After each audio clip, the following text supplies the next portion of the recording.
मोहब्बत से, इनायत से, वफा से चोट लगती है। बिखरता हुआ फूल हूँ, मुझको हवा से चोट लगती है। दोस्तों, चैनल पर बने रहेंगे। आज हम आपको लेते चलेंगे इज़राइल के आसपास के इलाका, यानी इज़राइल के आसपास के इलाका में आपको लेते चलेंगे और वहाँ से हम आपको लेटेस्ट खबर देने का प्रयास करेंगे। इज़राइल और आतंकवादी इज़राइल और संगठन हमास के बीच जारी लड़ाई के दौरान वेस्ट बैंक में भी फिलिस्तीनियों ने व्यापक पैमाने पर प्रदर्शन किया और सैकड़ों प्रदर्शनकारियों ने कई शहरों में इजरायली सेना के साथ झड़प की। इस दौरान इजरायली सेना की कार्रवाई में कम से कम 11 लोग मारे गए हैं। गाजा सिटी में शनिवार तड़के इजराइल के हवाई हमले में कम से कम 10 फिलिस्तीनियों की मौत हो गई, जिनमें अधिकांश बच्चे थे। गाजा के हमास शासकों के साथ लड़ाई शुरू होने के बाद से इजराइल के एक हमले में मरने वाले लोगों की यह सबसे अधिक संख्या है। समाचार के अनुसार रात भर चले हमले में गाजा को चलाने वाले इस्लामी संगठन हमास ने आतंकवादी संगठन इजराइल के शहरों में करीब 200 रॉकेट दागे। फिलिस्तीनी डॉक्टर ने कहा, बीते 10 मई से शुरू हुए हमलों में गाजा में 39 बच्चे सहित 139 लोगों की मौत हो चुकी है। वहीं इजराइल ने बच्चों सहित 9 लोगों की मौत की बात कही है। पिछले महीने यरूशलेम में तनाव से शुरू हुआ यह संघर्ष व्यापक पैमाने पर फैल गया। अरब और यहूदियों की मिश्रित आबादी वाले इजरायली शहरों में रोज हिंसा देखी जा रही है। लोगों को बस से उतारकर गोलियां मारी जा रही है। 10 मई की रात से लेकर अब तक हमास ने इजराइल में सैकड़ों रॉकेट दागे हैं। गाजा से रॉकेट दागने और फिलिस्तीनियों पर इजराइल की बमबारी शनिवार तड़के भी जारी रही। गाजा सिटी में एक शरणार्थी शिविर के पास 3 मंजिला मकान पर हवाई हमले में कम से कम 8 बच्चे और 2 महिलाएं मारी गई। आपको बताते चलें कि अल जजीरा का जो बिल्डिंग था 11 मंजिला, उसको भी इजराइलियों ने बम रॉकेट से हमला कर तोड़कर गिरा दिया है। मोहम्मद अबू हाताब ने पत्रकारों को बताया कि उनकी पत्नी और 5 बच्चे रिश्तेदारों के साथ ईद का जश्न मनाने गए थे। उनकी पत्नी तथा 6 से 14 साल के 3 बच्चे मारे गए, जबकि 11 साल का बच्चा लापता है। केवल 5 महीने का बच्चा उमर जीवित है। इसके कुछ देर बाद हमास ने बताया कि उसने हवाई हमले के जवाब में दक्षिण इजराइल में कई हजार रॉकेट दागे हैं। इससे एक दिन पहले इजराइल ने रात भर टैंक से हवाई हमले किए, जिससे कुछ शहरों में तबाही मच गई तथा एक ही परिवार के 6 लोगों की मौत हो गई और हजारों लोग अपने घरों को छोड़कर भाग गए। इजरायली सेना ने बताया कि अभियान में 160 युद्धक विमानों ने 40 मिनट में 80 टन विस्फोटक गिराए और सुरंगों के उस जाल को नष्ट कर दिया जिनका इस्तेमाल हमास करता था। इजरायली मीडिया ने कहा कि सेना का मानना है कि सुरंगों में दर्जनों हमास के लोग मारे गए हैं। हमास और इस्लामिक जिहादी संगठन ने 20 लोगों की मौत की पुष्टि की है, लेकिन सेना का कहना है कि असल संख्या इससे कहीं अधिक है। इजरायली मीडिया ने बताया कि पड़ोसी देश सीरिया की ओर से इजराइल में 3 रॉकेट दागे गए, लेकिन वे या तो सीरियाई क्षेत्र में गिरे या खाली इलाकों में। अभी यह पता नहीं चला कि किसने रॉकेट दागे।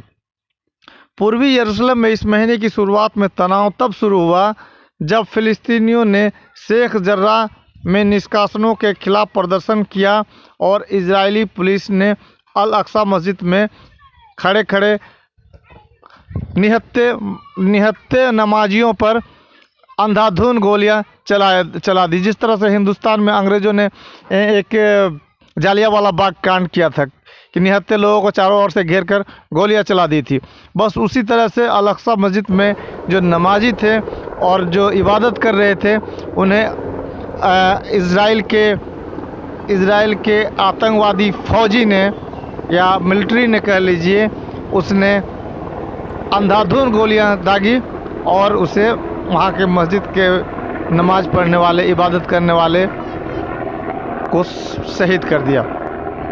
यह लड़ाई 10 मई को शुरू हुई, जब यरूशलेम को बचाने का दावा करने वाले हमास ने लंबी दूरी के रॉकेट दागने शुरू किए। इजराइल ने जवाबी कार्रवाई करते हुए कई हमले किए। इजराइल के प्रधानमंत्री बेंजामिन नेतन्याहू ने कहा कि हमास इन रॉकेट हमलों के लिए भारी कीमत चुकाएगा। इजराइल ने 13 मई को 9,000 आरक्षित सैनिकों को गाजा सीमा पर सेना में शामिल होने के लिए कहा था। इजराइल की सेना ने शनिवार को कहा कि 10 मई से अब तक गाजा से इजराइल की ओर करीब 2300 रॉकेट दागे गए हैं, जिसमें से करीब 1000 रॉकेट को मिसाइल डिफेंस से रोक दिया गया।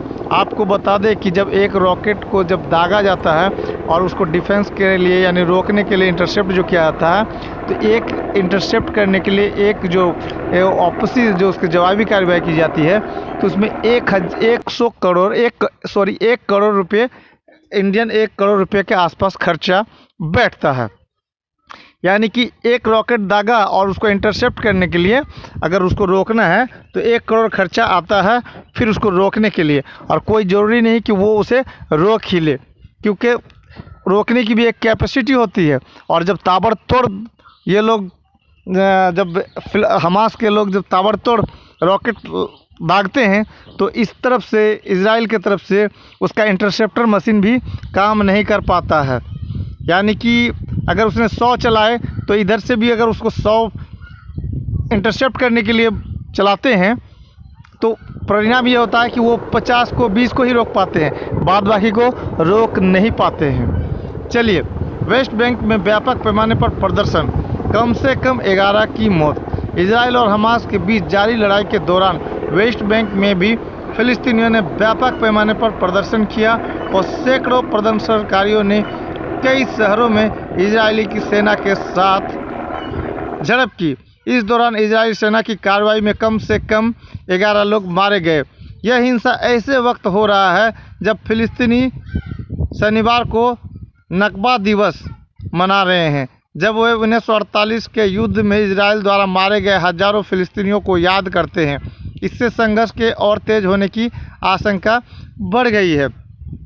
सैकड़ों फिलिस्तीनियों ने वेस्ट बैंक में गाजा अभियान और यरूशलेम में इजरायली कार्रवाई के खिलाफ प्रदर्शन किया। प्रदर्शनकारियों ने फिलिस्तीनी झंडे लहराते हुए इजरायली सैनिकों पर पथराव किया। सैनिकों ने कम से कम 10 प्रदर्शनकारियों को गोली मार दी। एक सैनिक को चाकू मारने की कोशिश में एक और फिलिस्तीनी मारा गया।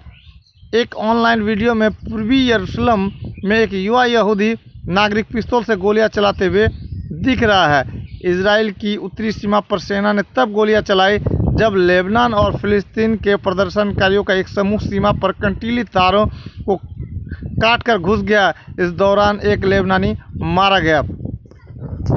अब चले आपको हम लेते चलते कि अंतर्राष्ट्रीय समुदाय ने संघर्ष विराम की कोशिश तेज की या क्या की।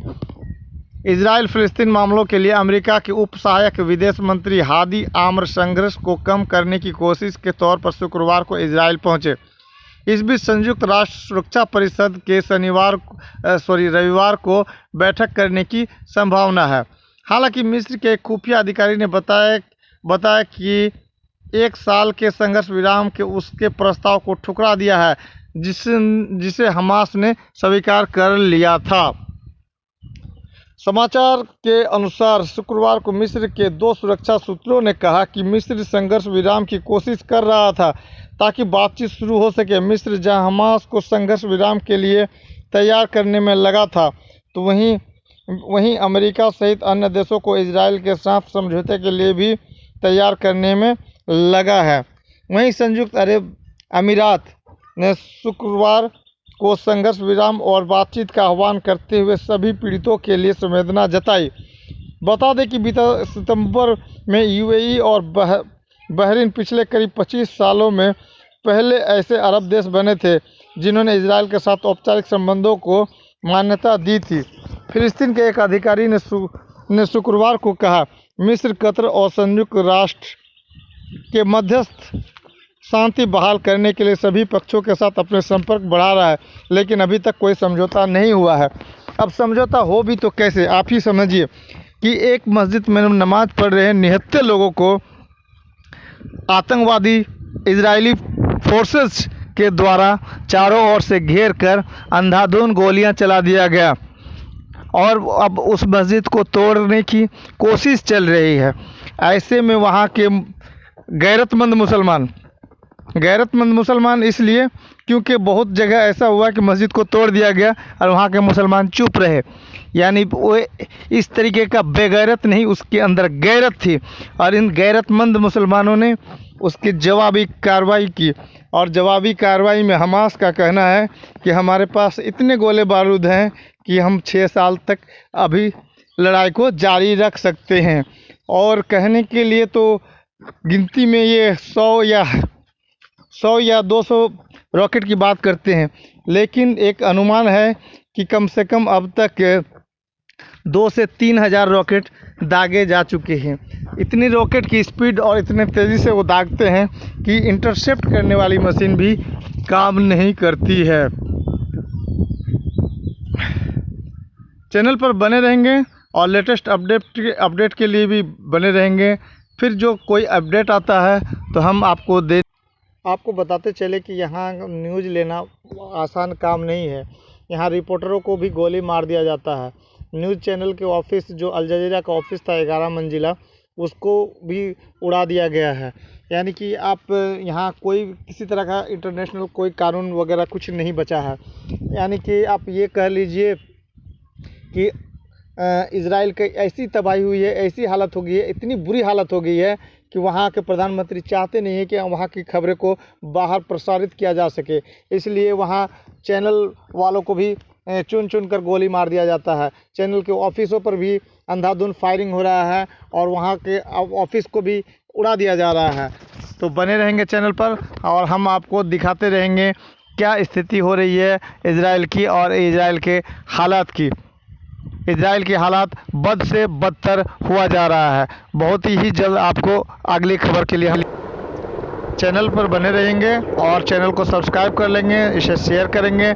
हम आपको सच्चाई दिखाने का प्रयास करेंगे, वहाँ से ऑनलाइन सब चीज़ दिखाते रहेंगे। हमारे ऑफिस नहीं है, ऑफिस को तोड़ दिया गया है और फिर भी हम जहाँ तक होगा हम आपको इजराइल से संबंधित खबरें देते रहेंगे। चैनल पर बने रहें। आपका दिन शुभ रहे।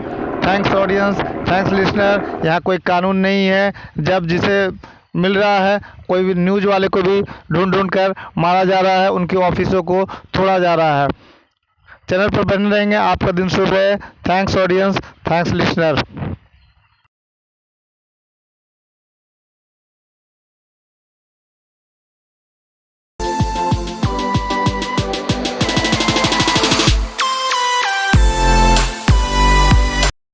ओ खान साहब की ईद मुबारक, ईद मुबारक। ओ खैर मुबारक, आपको भी ईद, रोजे तरावी सारे मुबारक।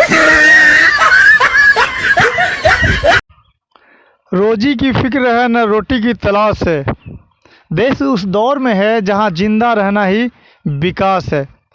तो हम बात कर रहे हैं मोदी दौर का, जहां जिंदा रहना ही विकास है। देश की तरक्की और देश को इतनी ऊंचाई पर ले जाया जा चुका है जहां ऑक्सीजन की कमी हो गई है। जिंदा लोग इंतज़ार कर रहे हैं, लाशें पूछ रही हैं चीख चीख कर, देश का इंचार्ज कौन है। बने रहिएगा चैनल पर। यह है रोबस्ट न्यूज। कोरोना संक्रमण मोदी सरकार की स्क्रिप्ट के हिसाब से नहीं आया था और इसलिए इसका कोई तसल्ली बख्श जवाब उसके पास नहीं है। लोग हैं कि मरे जा रहे हैं और वे अपने स्थानीय विधायक, सांसद, नेता, पन्ना प्रमुख, फलाने ढिमकाने को फ़ोन संदेश व्हाट्सएप पर गुहार लगा रहे हैं, जिनके मुनासिब जवाब किसी के पास नहीं है। एक तरह की बेबसी और जिसे बायर्स रिमोर्स, खराब सौदा करने का पछतावा उन लोगों में साफ दिखलाई दे रहा है जो अभी तक नरेंद्र मोदी की तमाम नादानियों, नाकामियों, गलतियों और जन विरोधी कूर्ताओं को अनदेखा किए जा रहे थे, जो सबसे मजबूती से उनकी हर बात में मास्टर स्ट्रोक देख रहे थे। बने रहेंगे चैनल पर। अगर आप चैनल पर नए हैं तो चैनल को सब्सक्राइब कर ले, कमेंट में अपनी राय जरूर दें। चहक कम हो रही है, खींच बढ़ रही है। यह पहली बार देखने में आया है कि जो लोग प्रधानमंत्री नरेंद्र मोदी के धुरंधर समर्थक थे अब थोड़ा चुप हैं। उनमें से कुछ तो ऐसे भी हैं जिन्हें खुद प्रधानमंत्री भाव देते रहे हैं। इनमें उनके बनारस लोकसभा चुनाव के प्रस्तावक और मशहूर गायक पंडित छन्नूलाल मिश्र की बेटी शामिल है और आगरा के ये अमित जायसवाल जैन भी, जिसको मोदी जी खुद ट्विटर पर फॉलो करते हैं, जिसका दम गुहार लगाते निकल गया और उनके घर वालों ने उसकी कार से मोदी जी का लगा पोस्टर फाड़ डाला। संतोष गंगवार जो मोदी कैबिनेट में है, उन्हें अपनी ही पार्टी की योगी आदित्यनाथ को चिट्ठी लिखकर वह सब रेखांकित करना पड़ा, जिसको लेकर बाकी जनता पर सख्त कानूनी कार्रवाई की तलवार कभी भी गिर सकती थी। अनुपम खेर जैसे मोदी समर्थक का ये कहना कि जिंदगी किसी एक के छवि निर्माण से ज़्यादा महत्व रखती है, एक तरह से बदलती बयार की तरफ इशारा है। कुछ सुब्रमण्यम स्वामी की तरह हैं जो सरेआम और दिन दहाड़े सरकार को लानतें भेजने लगे हैं। ये बात उसी यक्ष प्रश्न की तरह खड़ा है जो कनाडा के नागरिक अक्षय कुमार ने बहुत गहरी तहकीकात के बाद ढूंढ निकाली थी। आप आम को चूस के खाना पसंद करते हैं या काट के? ये सवाल मोदी के हर समर्थक के सामने है। जनार्दन चुने या नेताजी को? भारतीय जनता पार्टी के नेताओं और समर्थकों को शायद समझ में आने लगा है कि वे मुश्किल दोराहे के करीब हैं, जहां उन्हें अंततः ये चुनना पड़ेगा कि देश या नरेंद्र मोदी, और ये सवाल उन्हें परेशान कर रहा है। उन्हें समझ में आ रहा है कि जितना महत्व वे अपने नेतृत्व को देते रहे हैं, उससे उनका जनाधार दूर खिसकता जा रहा है। जब वे खुद और उनके लोग मुश्किल में पड़ रहे हैं तो सरकार और उसके मुखिया के पास कोई समाधान नहीं है। इस वक्त हर शख्स के पास कोई ना कोई दास्तान है मृत्यु की, खास तौर पर हिंदू वोट बैंक वाले राज्यों में। उनमें से कुछ अभी भी हैं जो विपक्ष पर आरोप या इधर उधर की बातें कर रहे हैं। कुछ अब भी आंकड़ों पर कंबल डालने की कोशिश में लगे हैं। ऐसे भी हैं जो टेस्ट कम करवा के, अस्पताल के आंकड़े झुटला के, ऑक्सीजन की कमी न मानकर और अंत्येष्टियों की संख्या छिपाकर चाहते हैं कि कोविड की बला टल जाएगी। गुजरात से लेकर उत्तर प्रदेश तक सरकार सिरे से झूठ बोलने पर आमदा है और लाशें हैं कि उनके झूठों को रोज बेनकाब कर रही है। भारतीय जनता पार्टी के सब तो नहीं, पर कुछ लोग तो ऐसा सोच रहे हैं कि उनका राजनीति में होने का क्या मतलब रह गया है। खास तौर पर वे भी जिन्होंने असम या बंगाल में पार्टी की नींव मजबूत करने में काफ़ी मेहनत की, पर लीडरी उन लोगों को मिली जो घुसपैठिए और दल बदलू थे। चैनल पर अगर नए हैं तो चैनल को सब्सक्राइब कर लें, कमेंट में अपनी राय देना ना भूलें। क्या याद रखें, एक वर्ग ऐसा है जो मानता है कि 2024 आने में अभी वक्त है और तब तक लोगों के आंसू सूख चुके होंगे और वो भूल जाएंगे कि उनके घर के लोग जिंदा होते अगर सरकार ने समय रहते कोरोना से निपटने के कदम उठाए होते। हम अपने घर के लोगों, अपने दोस्तों, पड़ोसियों, रिश्तेदारों के मरने को भूल जाएंगे। हम उस बदहवासी और बेबसी को भूल जाएंगे जो एक सांस न ले पा रहा मुल्क महसूस कर रहा था जब पूरी दुनिया भारत को भीड़ से बचने को कह रही थी। हिंदूवादी कुंभ की भी हाँक लगाए थे और चुनावी रैलियों में भी। जब वैज्ञानिक लोग दूसरी लहर की चेतावनी दे रहे थे, हमारे नेतागण सुपर स्प्रेडर बने फिर रहे थे। हम उन 700 से ज़्यादा शिक्षा कर्मियों को भूल जाएंगे, जिन्हें जबरदस्ती उत्तर प्रदेश पंचायत की इलेक्शन ड्यूटी पर भेजा गया, और उन 800 से अधिक डॉक्टरों को भी जो खराब स्वस्थ काम के बोझ और तनाव के बीच कोरोना के शहीद हुए। इस वर्ग की उम्मीद इस बात पर कायम है कि हम मोदी जी के बनाए शौचालय याद रखें, पर गंगा में तैरती लाशों को भूल जाएं।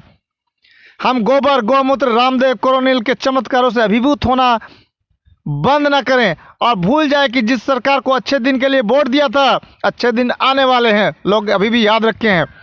वह आपसे सच, तथ्य, आंकड़े सब में हेरा फेरी कर रही है, जैसे अदालत अनदेखी कर रही है, जैसे चुनाव आयोग ने किया। पेट्रोल 100 का होते ही मोदी जी की तस्वीर पंपों से पता नहीं क्यों हटवा ली गई। रहने देते हैं, जो वैक्सीन ठीक से नहीं बांट पा रहे, आखिर उसके सर्टिफिकेट पर भी तो चेहरा उन्हीं का लगा है। जिस वेंटिलेटर पर आपने अपने घर वालों को ठीक करने को भेजा था, वह पीएम केयर्स का था और बना ही खराब होने के लिए था। आपसे उम्मीद है कि आप भूल जाएं। 13 मई को जब सुप्रीम कोर्ट ने सरकार से ये पूछा कि आबादी के कितने फीसदी लोगों को पूरे टीके लग गए, जवाब मिला 22 लाख, जबकि 6 करोड़ से ज़्यादा टीके 6 करोड़ से ज़्यादा टीके सरकार विदेशों में बांट आई। कभी यह कहकर कि ये हमारी वैक्सीन मैत्री कूटनीति का हिस्सा था, और अब यह कह कि वह वाणिज्य करार का हिस्सा है। आप भूल जाएं, आप याद न रखें यह आंकड़ा। आप प्रधानमंत्री का वही प्रतापी चेहरा याद रखें जो आपके सर्टिफिकेट पर लगा है। वे ना होते तो यह सब कैसे हो पाता, वही तो वे होते तो यह सब कैसे हो गया। उनमें से कुछ को पता है कि वे सही नहीं है, लोग नहीं भूलते, और तब तो खास तौर पर नहीं जब लोग जिंदा रह सकते थे, जब मृत्यु का शोक भी ठीक से नहीं किया जा सका है, ना गले लग सके हैं, ना ढांढस बंधा सके हैं। उनमें मन की एक बात यह भी है कि इस वक्त चुप रहना और झूठ का साथ देना ना सिर्फ खुद के साथ बल्कि मुल्क और उसके लोगों के साथ भी बेईमानी करना है। एक जमीन है जो धीरे धीरे खिसक रही है, एक जमीन है जो धीरे धीरे खिसक रही है। मोदी समर्थक और भारतीय जनता पार्टी के लोगों को ऐसा इसलिए भी लग रहा है क्योंकि कुशासन की आंच में वे अभी तक बचे हुए थे। वे उन लोगों में शामिल नहीं थे जिनकी नागरिकता पर सवाल कर वोटों की फसल काटी जानी थी। वे उन लोगों में भी शामिल नहीं थे जो संविधान और नागरिक अधिकारों की बात कर बिना किसी जांच या आरोप के जेल भेज दिए गए थे। वे उन लोगों में शामिल नहीं थे जिन्हें देश के विश्वविद्यालयों में नौजवानों के पुलिसियाई दमन से कोई फर्क नहीं पड़ता था। नोटबंदी और जीएसटी जिन्हें बुरा तो लगा था, पर वे चुप लगा गए थे बिना उन तमाम लोगों की तकलीफें देखे जिनके समर्थन से उन्हें चुनाव जीते थे, जिन्हें फर्क नहीं पड़ा कि अर्थव्यवस्था का बंटाधार होने, रिकॉर्ड गरीबी और बेरोजगारी बढ़ने से उनके लिए मंदिर काफ़ी था। सियासी तौर पर रोटियां सेकने के इतनी सारी लाशें बीच में आ जाएंगी, किसने सोचा था। और हर लाश एक सवाल है, एक हस्तक्षेप है नरेंद्र मोदी के नेतृत्व और प्रबंधन मैनेजमेंट का, एक प्रमाण पत्र है, एक सर्टिफिकेट है।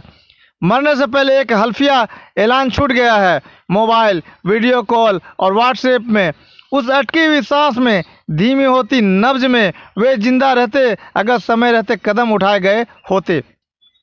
अगर वैक्सीन पहले देश में इस्तेमाल की गई होती, ऑक्सीजन का इंतजाम वक्त रहते कर लिया जाता, विदेशों से आई मदद कस्टम क्लियरेंस में अटक कर नहीं रखी होती, वैक्सीन और ऑक्सीजन को जीएसटी से माफ़ कर दिया जाता, दुनिया और देश के विशेषज्ञ लोग जो कह रहे थे उनकी समय रहते सुन ली जाती, विपक्ष को साथ लेकर चला जाता।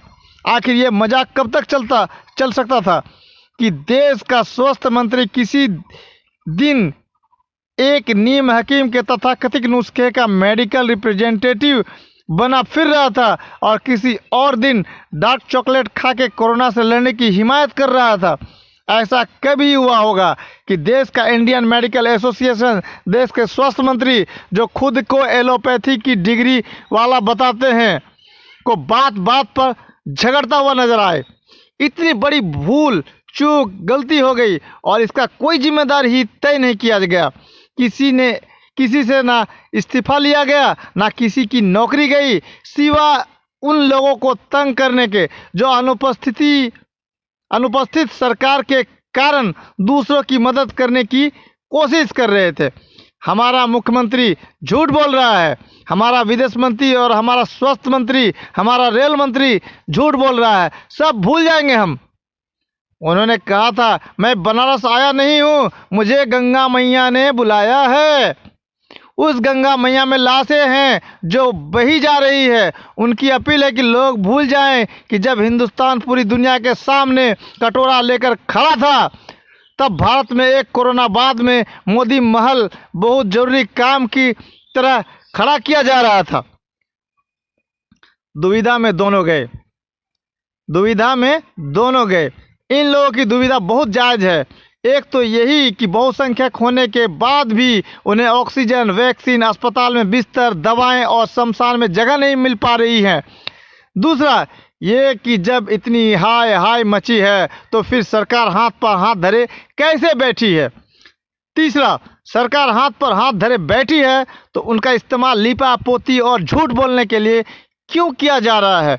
चौथा, जब गैर भाजपाई लोगों की मदद करने आगे आ रहे हैं तो उनकी पार्टी उनको निहित राजनीतिक स्वार्थों से प्रेरित क्यों बतलाए जा रही है, उन्हें कोस रही है।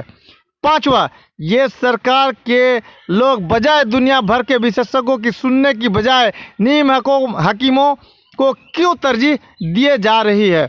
छठा, ये कि जब लोग मर रहे हैं तब उन्हें इस बात के लिए तंग करना कि किसी के लिए ऑक्सीजन क्यों मांगी, या फिर शमशान के फोटो क्यों खींच लिए, या सेंट्रल विस्टा एक जरूरी काम है जो रुक नहीं सकता, उस प्रवृत्ति को ही रेखांकित करती है जो सरकार को अमानवीय, अलोकतांत्रिक, असंवेदनशील और क्रूर बनाती है।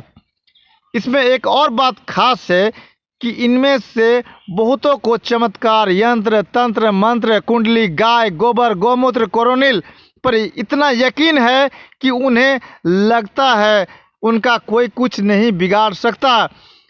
पर ऐसा सोचने वाले भी हिंदुस्तान में कितने लोग आए और कट लिए। इतिहास से कुछ सीखने के लिए उसे थोड़ा पढ़ना पड़ता है और हम लोगों के लिए मिथक सच से ज़्यादा सच्चे और महत्वपूर्ण है। जैसे मोदी जी ने अपने जीवन में ही मिथक बन गए हैं, पर पीपीई पर अभी भी जीएसटी 18% है और वेंटिलेटर और ऑक्सीजन कॉन्सेंट्रेटर पर 12% है। माफ़ी वे मांगेंगे नहीं, गलती को मानेंगे नहीं, अकड़ वे छोड़ेंगे नहीं, दिल पर हाथ रखकर सोच वे कहेंगे नहीं, भले ही भारत के लोगों को उसकी कितनी भी भयावह कीमत चुकानी पड़े। प्राइम टाइम के विदूषक सिस्टम को दोष देकर मोदी जी को बचाने की शानदार और बारीक कोशिश में लगे हैं। सिस्टम किसका है, कौन चला रहा है? पार्टी के कई सारे लोग साफ कहेंगे तो नहीं, पर गुप्त तौर पर चाहते हैं कि किसी दिन तेजस्वी सूर्या की तरह साहब को भी 2-4 सवालों का सामना करना पड़े जो चाटने और काटने से ज़्यादा प्रासंगिक हों। दिक्कत एक ही थी, कोरोना उनकी स्क्रिप्ट के हिसाब से नहीं आया था। गौर कीजिएगा, दिक्कत एक ही थी, कोरोना उसकी स्क्रिप्ट के हिसाब से नहीं आया था और इसलिए इसका कोई तसल्ली बख्श जवाब सरकार के पास नहीं है। जिंदा लोग इंतजार कर रहे हैं और उनकी चुप्पियां बोल रही है और पढ़ी जा रही है। लाशें पूछ रही हैं, इस देश का इंचार्ज कौन है? किसे फुर्सत के फर्ज उल्फत खिदमत मोहब्बत बजा लाए, न तुम बेकार बैठे हो न बेकार हम। खबर कैसी लगी चैनल को सब्सक्राइब करें, कमेंट में अपनी राय दें। आपका दिन शुभ रहे। Thanks audience, thanks listener.